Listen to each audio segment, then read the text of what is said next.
to be the lad of my cousins. Since yesterday we arrived here to very warm and rousing welcome. They gave you Muvokoi, did they? Yeah. We've enjoyed very sweet mangoes. I woke up early this morning around 6 to walk around in the villages and found my cousins are up and about, very industrious people, very hardworking. That is the spirit. And I did say in Kirinyaga on Sunday that we are very disturbed by what is coming out of our capital city. The demolitions at 4 o'clock at Kikomba Market are inhuman, they are disheartening, and we condemn them unreservedly. Why on earth would you want to disturb people at 4 o'clock in the morning if you are doing anything lawful? And yet we remember it was at that same Gikomba where William Ruto the other day went and said he was putting there a market. So this inhuman treatment of Kenyans by an uncaring administration of Kenya Kwanza needs unreservedly to be condemned. We stand with the people who are affected. We will insist on compensation and whatever. I remember, in fact, when we last visited Gikomba, Wakili Njiru had obtained a court order stopping them from carrying out those demolitions. But we're going to talk about that as we go on. But because we are in Wote, and they say all politics is local, we are urging our people to come out and take out those voters' cards. And not just here in Wote, but everywhere in the country. They say they are doing that in all the 1,450 wards in the country. And so we want to really encourage young people in particular, whose time it is now to register, to come out. But we also told there are many others who are without IDs. Na mtu amezaliwa hapa Wote, anaenda kuuliza apatiwe angalau kipande ndio aende akachukue kura, naambiwa leta barua ya chief. Leta barua ya chief. But I want to thank Mheshimiwa Mutula Jr. because he's decentralized his huduma thing. Anabeba machief, anabeba wale wengine wanaenda pale. Others who are recently married and they want to change their status, wanapatiwa affidavit there on the spot. So I want to urge that hii kazi endelee kabisa, ndio watu wapate vitambulisho na pia wapate voters cards. We recognize the initiative by the agencies. We don't want to enter their space when they say tuko kadi. Hata sisi pia tuna tuko kadi, lakini wao, it is an initiative and we know it is paying because they are coming out in 2023 here in Wote. I remember it so clearly. They could not allow us in a lawful demonstration to enter Wote. They sent police up to Makueni to make sure we didn't cross the river into Wote. And we were mishandled, and Kenyans here were beaten. We lost lives here, young people in Wote. I want to urge those parents, the parents of those young people who were killed in 2023, to come out and present their claims now before the Kenya National Human Rights Commission. I hope by now Kenyans notice that the Macau Mutua-led thing was a cropper. It became a cropper. Because they were told them in the first place, you cannot do it that way. We have the Kenya National Human Rights Commission, whose responsibility it is to handle these matters of human rights abuses. So as the William Ruto administration now has owned up to abductions, to killing, to destroying property, Nairobi Central Business, and they are continuing. We hope this matter of Gikomba in particular will now join this long list of people who must be adequately compensated. So we urge the people of Makueni, Kitui, and Machakos, where we are in this region, to really now do the necessary, come out.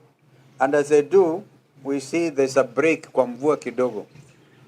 Andumezo bado kwa kila niliambusi zina kiuo. Ondo bado kwa na mbanga. Tukwenda kuwa ndwange ni matoi wene kiuo. Kwanza dhinola monene ni ukuona usi, wenda ukila usi, andu izina ukuya iye mani kuyo tuko, uwebo uwe kuwa neki wuta zike umaba. Kwa ndo mesubi, Mheshimiwa Gachagua understands exactly what I've said. Now you can be the interpreter to your other cousin here, Eugene Muturi. Just telling people to be careful. Lakini ngo na vinda nesi oyu, andu mayombani, wanamiondani tuko na mwegete bidii. You know the people, Makueni, Riggy, Eugene, and my brother Tony, these are fruit farmers. Hey, the level of horticulture in this place, mango farmers, and they grow oranges like nowhere else. All they need to do is a proper value addition. They're doing that. We understand this last crop was not very successful, Mheshimiwa Governor. Let us prepare in the future to make sure that people get maximum benefit out of their shambas. Maembe yao, machungwa yao, na vile vile tukisonga mbele in that areas. We talked about Thwake Dam yesterday, and this administration have decided they are not going to complete what President Uhuru Kenyatta did. I remember I was there with him when he actually launched or was coming on an inspection tour of Thwake Dam.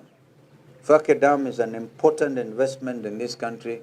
It will help our farmers to grow even on the other side of Kitui, out of the river, because the river inapitia kule na Thwake River, giving adequate water supply, not only to the growing water city, but also to Konza city, a city that Kibaki bequeathed this nation, the technopolis, the techno city of Konza. It will require adequate water, and we know that we will have to do some serious piping, huge pipes, to be able to grow Konza city.